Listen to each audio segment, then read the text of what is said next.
देखिए, ये है वो अभागी लड़की जिसे उसके प्रेमी ने सिरमौर के जंगल में पेट्रोल डालकर जला दिया। पहले कोल्ड ड्रिंक में जहर देकर मारा, फिर बोरे में भरा और फिर हरियाणा से हिमाचल लाकर पांवटा साहिब के जंगल में ये कांड कर दिया। ये लड़की 2 दिन से लापता थी। मां की टेस्ट रिपोर्ट और दवाई लेने के लिए घर से निकली थी, तभी प्रेमी का फोन आ गया और वक्त की मारी ये बेचारी प्रेमी के कमरे में पहुंच गई, जहां वो पहले से प्लानिंग करके बैठा था।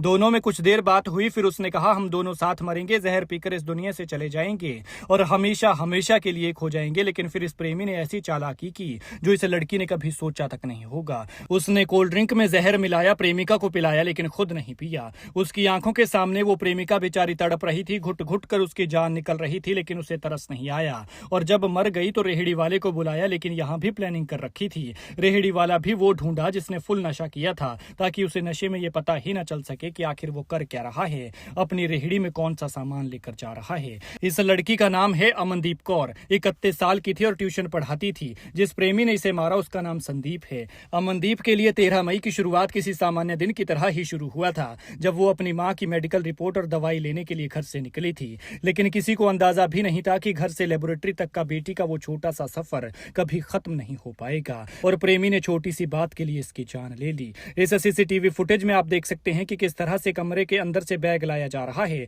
और इसी बैग में अमनदीप की बॉडी है। अमनदीप के मामा ने बताया कि उनकी भांजी मंगलवार सुबह अपनी कैंसर पीड़ित माता की टेस्ट रिपोर्ट लेने के लिए बाजार गई थी, लेकिन कुछ देर बाद ही उसका फोन बंद हो गया। जब वो घर नहीं लौटी तो परिजनों ने उसकी तलाश शुरू की।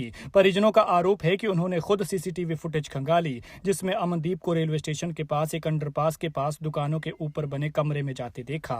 इसके काफी देर बाद एक युवक नीचे आया और वो एक रेहड़ी चालक के साथ मिलकर एक भारी बैग को नीचे लाया और उसे रेहड़ी में लाद कर ले गया। कुछ दूर जाकर उसने ये बैग अपनी गाड़ी में रखा और हिमाचल के सिरमौर ले गया। ये शख्स कोई और नहीं बल्कि अमनदीप का प्रेमी संदीप ही था, जिसने अमनदीप को कोल्ड ड्रिंक में जहर देकर मारा और फिर उसकी बॉडी को ठिकाने लगाने के लिए वहां से निकला। सीसीटीवी फुटेज आते ही सबसे पहले पुलिस ने रेहड़ी के पीछे 786 लिखा देखा, फिर रेहड़ी वाले की तलाश की और उस वक्त वो खूब नशे में था, कुछ भी बताने की हालत में नहीं था। लेकिन अगली सुबह जैसे ही उसका नशा उतरा तो उसने बताया कि संदीप ने उसे बुलाया था, लेकिन बैग में क्या था उसे ये पता नहीं था, क्योंकि नशे में उसे कुछ भी पता नहीं चला। रेहड़ी वाले ने बताया कि संदीप ने मुझे 100 रुपए ये कहकर दिए थे कि मैं बैटरियों का काम करता हूँ, इसलिए मेरा एक भारी बैग है जिसे उतरवा कर रेहड़ी पर रख दो। और इसके बाद उसने बॉडी को कार में रखा था। फिर जैसे ही पुलिस ने रेहड़ी के बाद कार को ट्रैक करना शुरू किया तो लोकेशन हिमाचल की ओर मिलने पर हरियाणा पुलिस ने सिरमौर पुलिस से संपर्क किया और ज्वाइंट ऑपरेशन चलाया। हालांकि वो पुलिस के पहुंचने से पहले ही वहां से फरार हो गया